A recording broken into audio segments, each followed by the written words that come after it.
student to enhance their speaking skills and also communication. Hi, chickies! So ngayon, nasa kusina ako. Ayan, obvious naman, di ba? Pagpasensya nyo na kung madilim to. Ang dilim kasi ng ilaw namin hindi pa napapalitan. So, yung vlog na to tungkol sa sa speaking skills, sa pananalita. Ganon. Tapos, dito sa vlog na to, papaliwalag namin kung ano nga ba yon. Tapos, magbibigay kami ng tips, tapos magbibigay din kami ng advice sa mga taong gustong i-improve yung speaking skills nila o gustong magkaroon ng confidence. Ganon. Basta kung gusto nyo yun malaman or kung gusto nyo matuto, manood kayo hanggang sa huli. So, kung nagtataka kayo kung bakit ako naka-jacket andito ako sa Pilipinas, wala. Nilalamig kasi ako Mula umaga pagpasok ko, naka-jacket ako hanggang ngayon dito sa bahay. Ewan ko, nilalamig ako. Lamig na lamig ako. Hindi ko alam. Tapos nung basta, yun na yan. Ayaw magkwenta, nahiya ako. Pabebe, kadiri. Many students master the fine points of English grammar but find themselves at a loss when it comes to actually having a conversation with native speakers.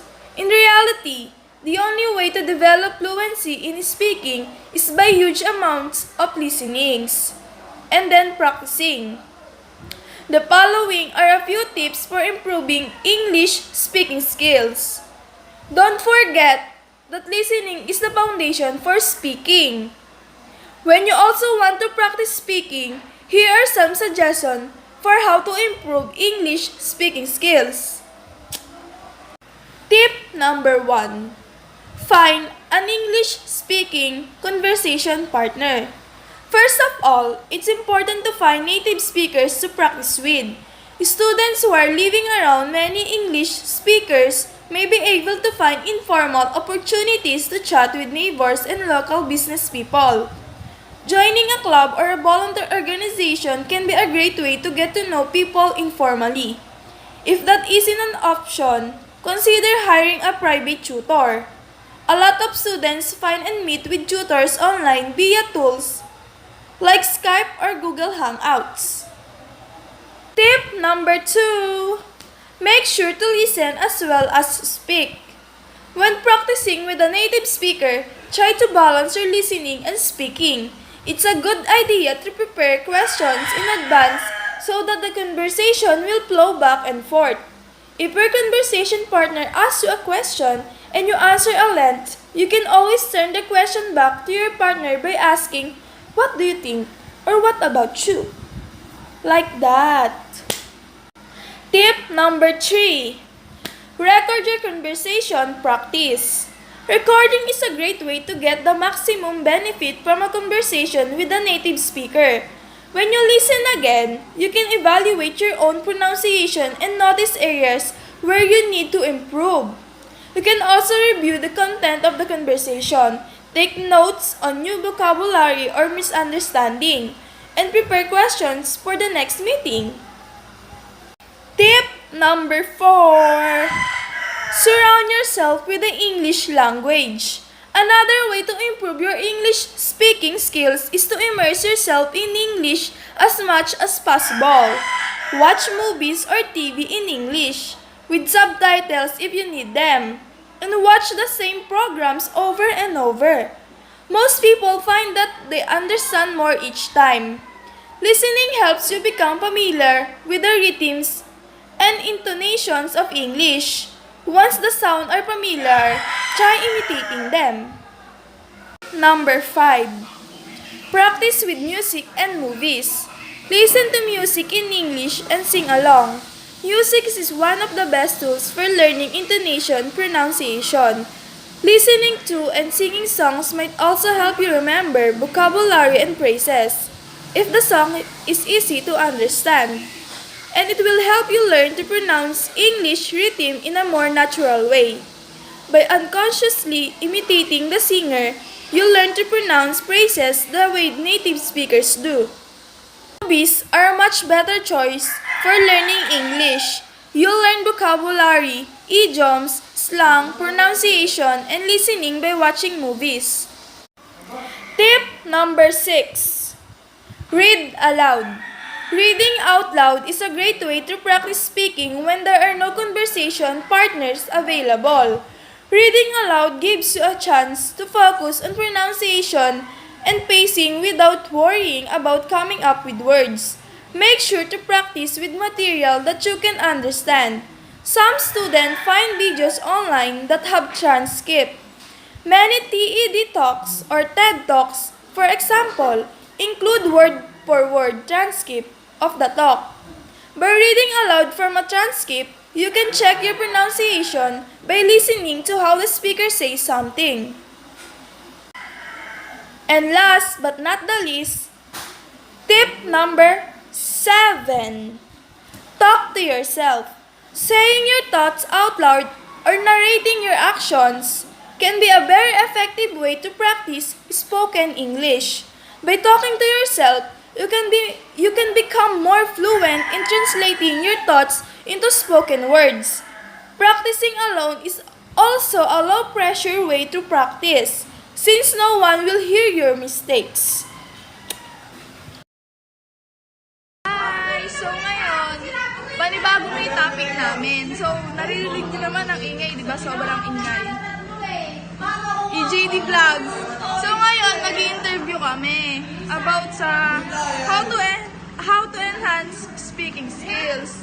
So, pupuntahan namin yung isa naming kaklase. Akala ko ako, oh my God. Eto po. Ay, ikaw ba? Oo, EJD Vlogs. EJD Vlogs. Ito din po, EJD Vlogs po. Chini. Biko, Erika. Ito na yung tanong. Alex ni Erika.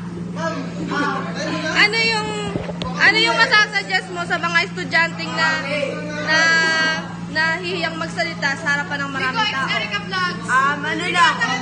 Ano bang ingay? Huwag kayong mahiya kasi malay nyo, may gusto kayong sabihin na kinakahiya nyo.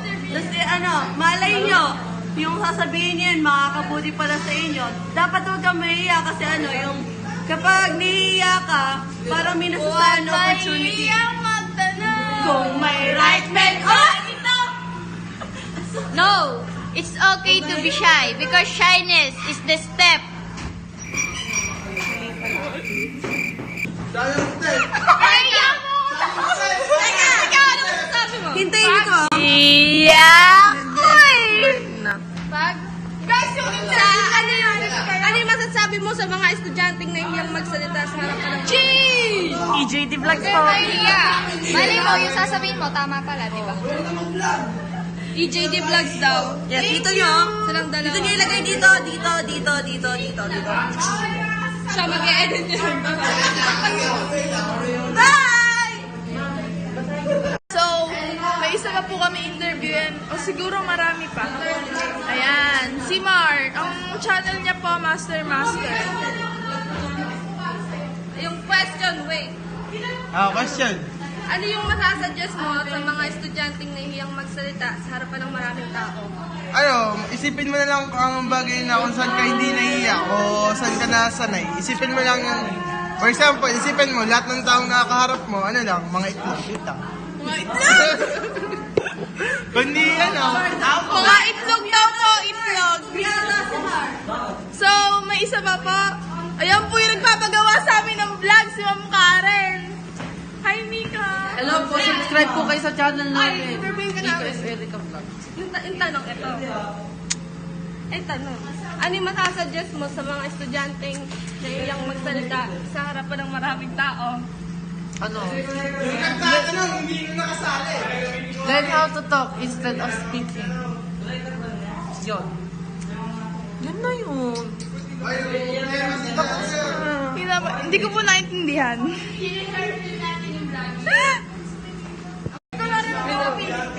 Bili din ako. Hoy, tara na. Ayoko. Tara na. Sige na, ayoko. Ano ba kasi sa bawal? O, sige na. Kambal ko. Cute ka pa. Lumayas ka. Ano, Eto. moment namin ngayon na lang kami nagkita ulit. Oo. Ngayon, interviewin ka namin. Ano yung, ito yung tanong, ano yung masasabi mo sa mga estudyanteng nahiyang magsalita sa harapan ng maraming tao? Naiya ako. Nahiya ka din? Joke lang. Nasabi ko na kanina, di ba? Ulitin mo. Yung, huwag ka mahihiyang magsabi ng opinion mo kasi opinion mo lang naman yun eh. Ano naman maling opinion? Malay mo, tama pala yung sasabihin mo. Walang mali. Yeah.